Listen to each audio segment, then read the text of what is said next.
Hello friends. आज हम UGC net paper 1 की तैयारी में कम्युनिकेशन की बात करेंगे। तो कम्युनिकेशन में आज हम ये नहीं बात करने वाले कम्युनिकेशन क्या होता है, ये तो आपको पता ही है। और हॉरिजॉन्टल कम्युनिकेशन, वर्बल कम्युनिकेशन, ये हम बात नहीं करेंगे। आज हम उस टॉपिक को डिस्कस करेंगे जिससे क्वेश्चन आ रहे हैं, क्योंकि जो पुराने टॉपिक्स हो गए हमारे horizontal, verbal, linear communication, informal, formal, इससे क्वेश्चन नहीं आ रहे हैं। क्वेश्चन क्या आ रहे हैं, थोड़े से न्यू क्वेश्चन आ रहे हैं। जैसे कि अभी रिसेंटली जो क्वेश्चन आया जून 2024 में कि निमोनिक निमोनिक क्या होता है।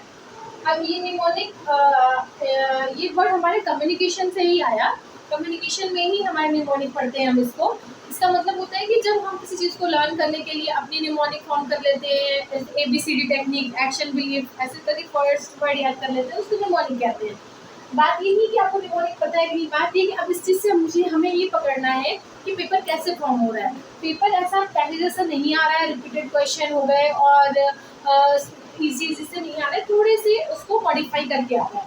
तो अगर हम बात करेंगे आज कम्युनिकेशन में, तो आज कम्युनिकेशन में कुछ वर्ड्स हैं जो आपको पता होना चाहिए जिसके बारे में। तो सबसे पहला वर्ड है मैकेनिस्टिक्स। अब मैकेनिस्टिक्स क्या होता है कि जब एक सेंडर और रिसीवर होता है हमारे कम्युनिकेशन में, जब एक सेंडर मतलब जो बोल रहा है हमारे मैसेज को, और रिसीवर जो रिसीव कर रहा है, तो जब सेंडर और रिसीवर के बीच कम्युनिकेशन होता है, तो जब वो परफेक्ट हो जाता है, मतलब सेंडर ने अपनी बात बोली और रिसीवर ने उस बात को रिसीव कर लिया, मतलब हमारा कम्युनिकेशन हो गया परफेक्टली, तो उसको हम क्या बोलते हैं, मैकेनिस्टिक। सेंडर और उधर हुआ रिसीवर, और ये परफेक्टली हमारा हो जाएगा कम्युनिकेशन, तो इसको हम मैकेनिस्टिक कहते हैं।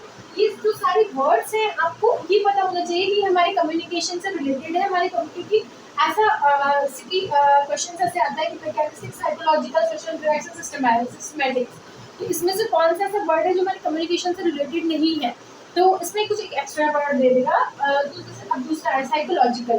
साइकोलॉजिकल मतलब क्या हुआ कि वो पूरा कम्युनिकेशन ही रहा है, मतलब कि जैसे कि सेंडर अपनी बात को बोल रहा है और रिसीवर रिसीव कर रहा है। तो जब यहाँ साइकोलॉजिकल पर्सपेक्टिव आएगा, मतलब कि जब रिसीवर ने बात को रिसीव किया, तो वो अपने इमोशंस उस समय उसके क्या थे, उस तरह उस बात को इंटरप्रेट करेगा।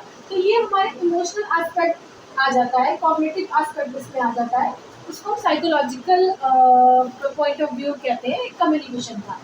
तो अब आता है सोशल इंटरेक्शन। सोशल इंटरेक्शन मतलब कि क्या हुआ कि हम जब सोसाइटी में इंटरेक्ट करते हैं तो कुछ ना कुछ सिंबल्स बनते हैं, जैसे कि आपने ऐसे बोला हम वर्क किया, तो इसको हम एक सिंबल्स के थ्रू डिनोट करते हैं अपनी बात को कहने के लिए।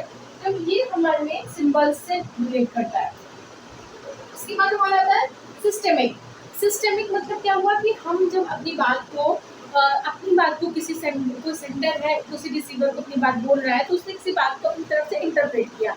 अब फिर वो बात आगे चल के दूसरे तक पहुंची, उसने अपनी तरीके से इंटरप्रेट किया।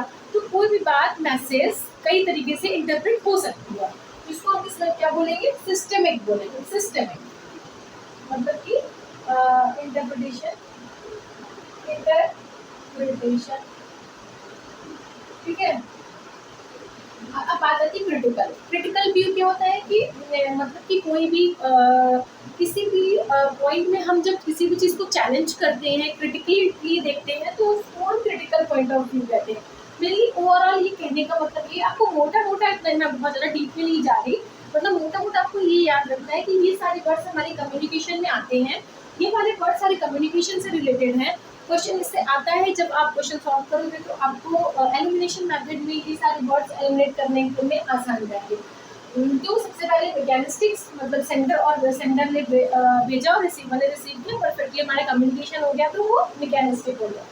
उसके बाद साइकोलॉजिकल। साइकोलॉजिकल मतलब कि जब हम उसको अपने तरीके से, अपने इमोशन से, अपने माइंडसेट से समझने की कोशिश करते हैं, तो उसको साइकोलॉजिकल कहते हैं। तो इसके बाद सोशल इंटरेक्शन, मतलब कि हम अपने सिंबल्स बना रहे हैं सोसाइटी में, तो हमारा सोशल इंटरेक्शन हो गया। सिस्टमिक मतलब कि जब हम कई तरीके से उसको इंटरप्रिटेशन करते हैं, तो वो हमारा सिस्टमिक हो गया। और क्रिटिकल मतलब कि किसी भी चीज़ को हम चैलेंज कर सकते हैं, तो हमारा क्रिटिकल हो गया। ओवरऑल कहने का मतलब ये है कि आपको ये 5 पॉइंट्स है जो आपको याद रखने हैं, और ये याद रखना है कि इसका मेन मीनिंग क्या है, और ये हमारे कम्युनिकेशन का पार्ट है। क्वेश्चन इससे बनते हैं अब मिलेंगे नेक्स्ट पार्ट में, तब तक के लिए आप रिवाइज करिए, कीप रिवाइजिंग, कीप हैप्पी।